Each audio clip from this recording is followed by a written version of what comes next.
الله وبركاته. تستمر مباريات الجولة السابعة من المرحلة. مباراة الدولي زيد ثامر ويساعد حيدر عبد الحسن. القوة الجوية. بداية المباراة انطلقت صف عالية، الكرة باتجاه محمد جواد، حاول ان يمر، بعد ذلك التمرير، هذه خطيرة للحارث حاتم، خطيرة راسية، جول جول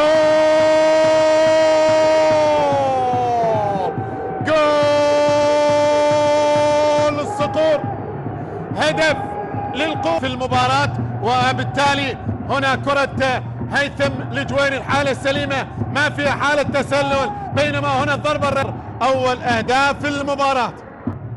شبر، كرة وصلت لعباس المدافع وحارس المرمى، التعادل، الله على عباس، لصفاء، لعلاء، على سداد الكرة، ولكنها اللي في المباراة لغاية الآن، بينما فرصة التعادل، شوط في هدف أفضل من التعادل بدون أهداف، وهنا فرصة للتعادل، التعادل، وممكن ثاني، ممكن ثاني، ممكن ثاني، ممكن ثاني، ولكن حارس المرمى. كرة ملعوبة لحمزة عدنان، تسديدة من مسافة بعيدة ولكنها مرت مشتركة، كانت ما بين المدافع والمهاجم، وهذه فرصة هيثم الجويني، الله الله،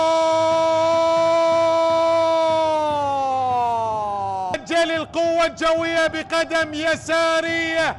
وبداية الشوط الثاني، من هنا بدأت الكرة، من هنا الانطلاقة، الحارث حاتم بتمريرة لمهند أبو طه والحصول على لقب، بينما عالية خطيرة، جول. عود القوة الجوية الزوراء، الطلبة، فرق المحافظات، فريق آخر، محاولة مستمرة، تبقى خطيرة داخل منطقة الجزاء، إبعاد وفرصة، هدف جول، هدف جول، أوه، حاول صاحب طول القامة لإدريسة، الله، كرة ملعوبة عرضية عالية داخل منطقة الجزاء.